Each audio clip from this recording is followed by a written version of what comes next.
말씀 보겠습니다.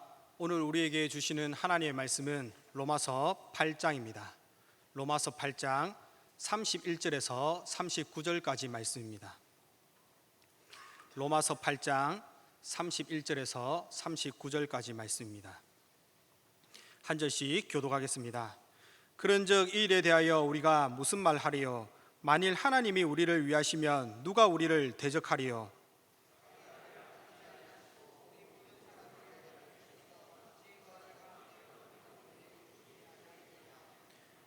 누가 능히 하나님께서 택하신 자들을 고발하리요? 의롭다 하신 이는 하나님이시니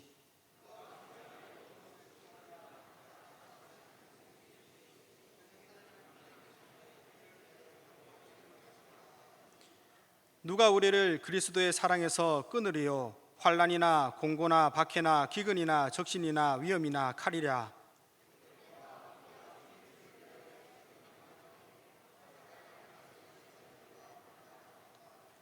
그러나 이 모든 일에 우리를 사랑하시는 이로 말미암아 우리가 넉넉히 이기느니라.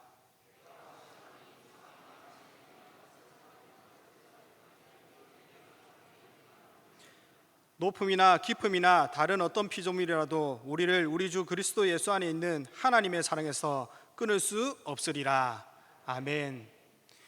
이 시간 하나님은 사랑이시다라는 제목으로 함께 말씀을 나누고자 합니다. 현재 우리가 살아가는 시대를 보면 사랑이 결핍된 시대라고 말하기도 합니다. 왜냐하면 사람들이 사랑을 받고자 하나 사랑을 주는 사람이 없는 시대이기 때문에 그렇습니다. 한 기사에 보니 이런 제목의 기사가 있었습니다. 욕하면서 시비건 이웃 폭행치사. 그 내용을 보면 경기도 한 시내 원룸에서 술을 마시던 중 복도에서 누군가가 자신에게 욕하는 소리가 들렸습니다. 그래서 그 사람에게 욕을 그만하라고 하였고, 그래도 계속해서 욕을 하자 주먹으로 머리를 때렸고 그 사람이 넘어지자 발로 수차례 가격을 하였습니다. 그리고는 방에 들어왔는데 문제는 다음날 욕하다가 맞은 사람이 숨진 채 발견이 되었다는 것이었습니다. 그리고 우리가 일상생활 가운데 자주 일어나는 문제들이 있는데 그것은 층간소음으로 일어나는 일들입니다. 매번 기사를 보면 층간소음으로 서로 말다툼을 하다 서로 폭행하기도 하며 심지어 칼을 들고 올라가 상대방을 칼로 찔러 죽이는 일들도 일어난 것을 종종 기사를 통해서 보았을 것입니다. 성도 여러분, 이처럼 요즘 사람들은 남을 위한 배려와 인내가 없고 자기만을 사랑하는 이기주의적인 세상이 되었습니다. 그래서 자신에게 조금만 피해가 온다면 그 화를 잘 참지 못합니다. 저뿐만 아니라 다들 운전하실 때 누군가가 예기치 못하게 끼어든다거나 누군가가 나에게 욕을 하면 참을 수 없는 분노가 올라오면서 저걸 웃잘까 죽일까라는 생각과 함께 하나님께 그토록 구해도 얻지 못했던 방언들이 입을 통하여 막 쏟아져 나오는 것을 한 번쯤은 경험하였을 것입니다. 그리고 반대로는 어떤 사람이 불의를 당하거나 어려움을 당하고 있을 때 나의 도움이 필요한 사람을 보고도 내 자신이 피해를 입을까 하여 이웃의 손길을 외면하기도 합니다. 현재 제가 초등 3부를 맡고 있는데 우리 친구들에게 토요일에는 제자반으로 주일에는 말씀으로 예수 그리스도를 본받아 사랑을 실천할 것을 가르칩니다. 그런데 그럼에도 불구하고 이 친구들에게 나타나는 행동들은 가르치지도 않은 분노와 욕설 그리고 서로 다투는 모습들이 나타난다는 것입니다. 저는 이러한 것을 한 번도 가르친 적이 없는데 아이들은 왜 자기 중심적으로 자신의 기분에 내키는 대로 행동하는 것일까요? 그것은 바로 모든 인간이 죄된 본성을 가지고 있기 때문입니다. 그래서 모든 인간은 태어나면서부터 죄를 가지고 태어나며 갈수록 자기 중심적인 사고가 되어 남들보다는 자신의 이익을 생각하고 돈과 자기 사랑을 하게 되는 것이 세상 사람들의 모습이며 과거 노아의 시대가 그러하였듯이 현재를 살아가는 우리 시대 또한 마찬가지라는 것입니다. 이처럼 사람은 태어나면서부터 죄인이었고 자라면서 점점 더 많은 죄를 쌓고 살아가는 인생인데, 오늘 말씀에 보면 하나님은 이러한 인간을 향하여 사랑하신다고 말씀하고 있다는 것입니다. 그러면 하나님께서 우리를 향하신 사랑이 어떤 사랑이기에 그렇게 말씀하고 있는 것일까요? 첫 번째로 하나님께서 우리를 향하신 사랑은 죄인을 위하신 사랑입니다. 31절 말씀 다 같이 읽겠습니다. 그런즉 이 일에 대하여 우리가 무슨 말하리요? 만일 하나님이 우리를 위하시면 누가 우리를 대적하리요? 사도 바울은 확신에 찬 증거로 하나님께서 성도를 위하시면 그 누구도 감히 대적할 수 없음을 말씀하고 있습니다. 그런데 우리는 이러한 말씀을 우리 자신에게 비추어 볼 때 실제로 많은 것들이 우리를 대적하고 있다는 것입니다. 특히 신학은 그리스도인에게 큰 원수가 세 가지가 있다고 말씀하고 있는데, 그것은 세상과 육신과 마귀입니다. 여기서 먼저 세상이 우리를 대적하고 있는 것은 기독교가 세상을 거스르기 때문이며, 반대로 세상은 하나님을 거역하기 때문입니다. 그리고 우리의 육신은 죄를 품고 있기에 현재를 살아가는 가운데 육신의 영향을 벗어날 수가 없다라는 것입니다. 또한 우리에게는 사탄이라는 아주 강력한 원수가 있어 베드로는 이 마귀에 대하여 삼킬 자를 두루 찾아오는 사자로 비유하기도 하였습니다. 이처럼 우리가 하나님의 뜻을 따라서 경건하게 살고자 하면 할수록 사탄은 우리를 넘어뜨리기 위하여 유혹과 핍박을 가하며 우리를 가만히 내버려 두지 아니합니다. 그러나 그럼에도 불구하고 우리는 두려워할 필요가 없다라는 것입니다.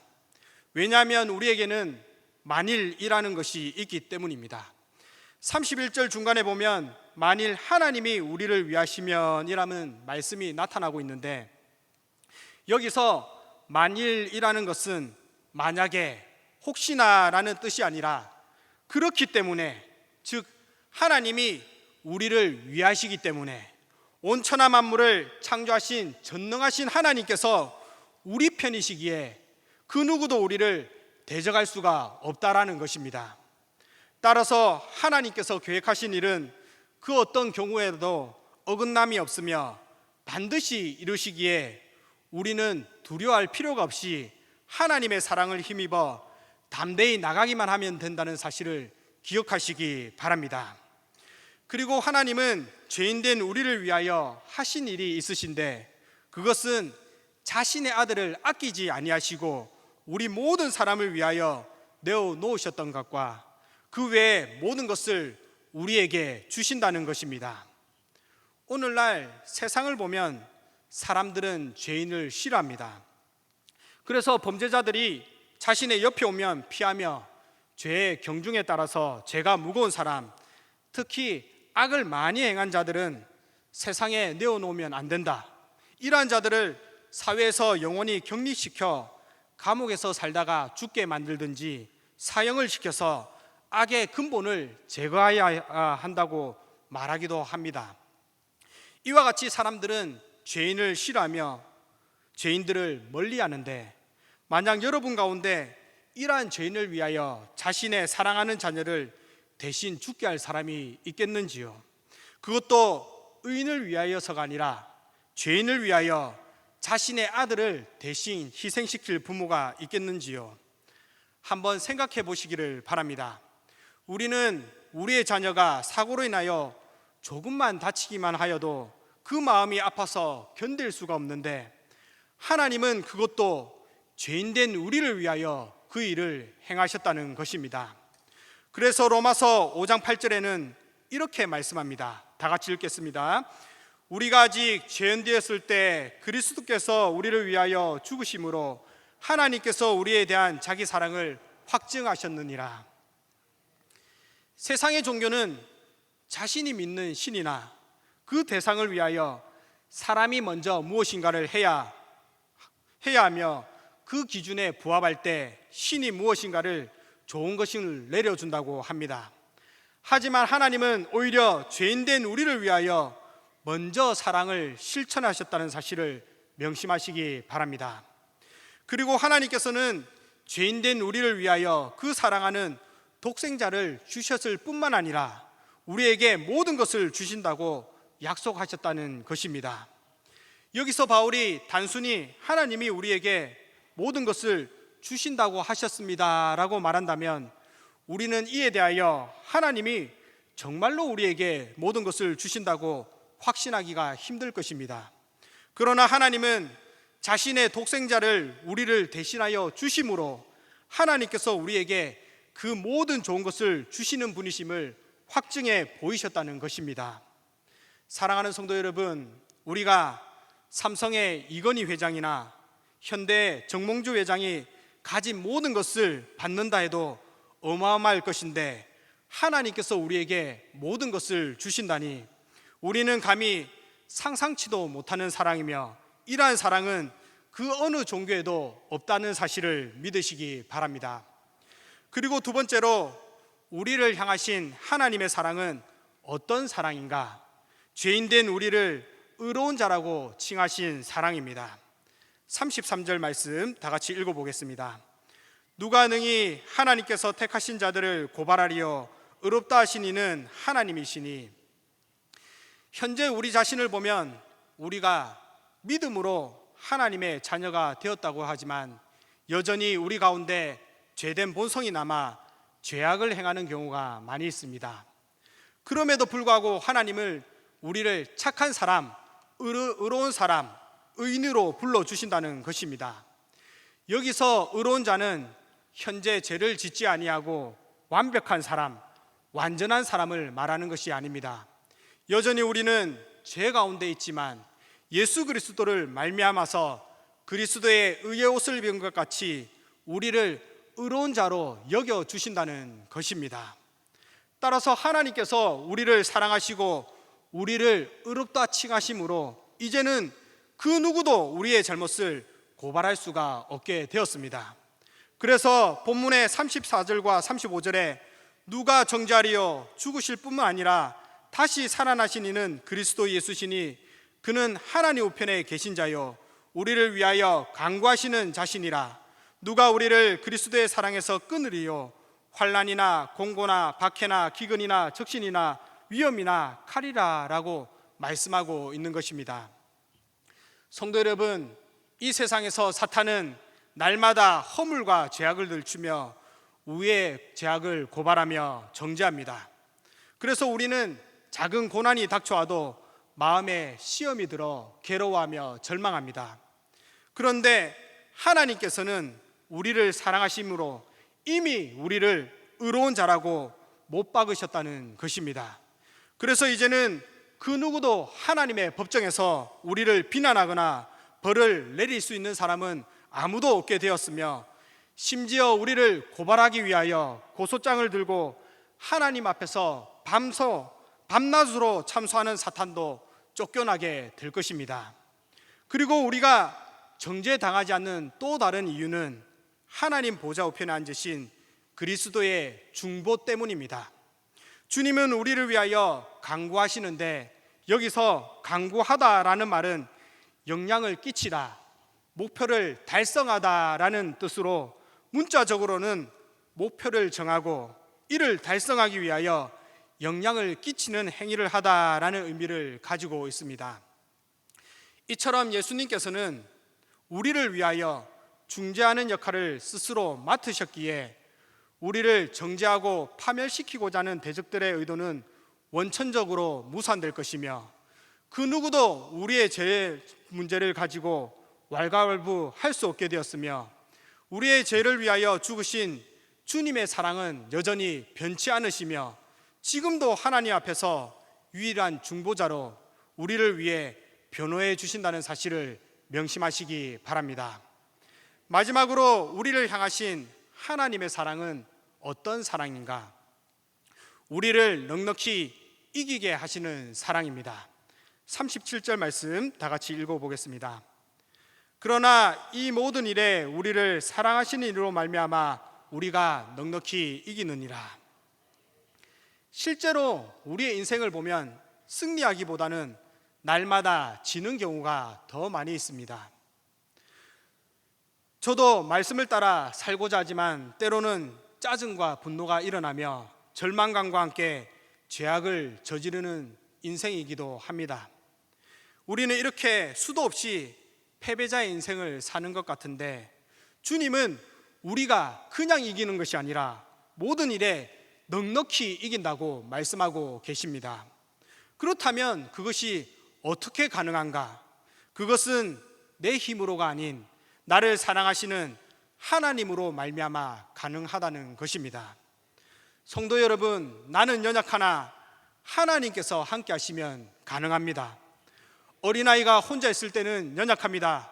그래서 다른 형들이 때리면 감당치 못하고 지게 되지만, 이 어린아이 가운데 부모가 함께 하게 되면 그 아이는 그 형들을 넉넉히 이길 수 있게 되는 것입니다. 우리가 믿는 하나님, 우리의 아버지가 되시는 하나님은 능력이 한정된 부모와 달리 이 세상을 창조하신 분이시며 능력이 한이 없으신 전능하신 하나님이십니다. 우리가 그분을 의지한다면 그 어떤 것도 두려워할 필요가 없으며 그 어떤 것도 능치 못할 일이 없다는 사실을 믿으시기 바랍니다. 이제 말씀을 맺고자 합니다.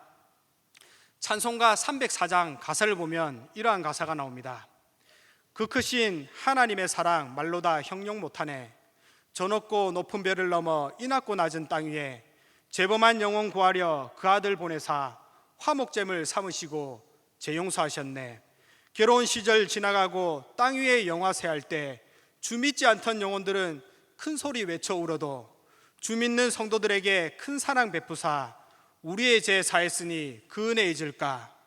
하늘을 두루마리 삼고 바다를 먹물 삼아도 한없는 하나님의 사랑 다 기록할 수 없겠네. 하나님의 크신 사랑 그 어찌 다 쓸까. 저 하늘 높이 쌓아도 채우지 못하리. 성도 여러분, 하나님이 우리를 위하시는 사랑은 정말 놀랍습니다. 그 사랑이 얼마나 놀랍고 위대한지 하늘의 천사들도 흠모하고 알고 싶어하는 사랑이며, 하늘을 두루마리 삼고 바다를 먹물 삼아도 다 기록할 수 없는 사랑입니다. 그 놀라운 사랑을 오늘 하나님께서 우리에게 베풀어 주신다는 것입니다. 사랑하는 성도 여러분, 우리가 살아가는 인생 가운데 여러 가지 어려움이 있고 때로는 범죄한 인생을 살아가지만 우리를 향하신 하나님의 사랑은 절대로 변하지 않는다는 사실을 명심하시고 매일의 삶 가운데 하나님의 놀라운 사랑에 감사하며 하나님의 깊은 사랑에 빠지는 저와 여러분들이 다 되시기를 바랍니다. 마지막으로 38절과 39절 함께 읽겠습니다. 내가 확신하노니 사망이나 생명이나 천사들이나 권세자들이나 현재일이나 장래일이나 능력이나 높음이나 깊음이나 다른 어떤 피조물이라도 우리를 우리 주 그리스도 예수 안에 있는 하나님의 사랑에서 끊을 수 없으리라. 아멘.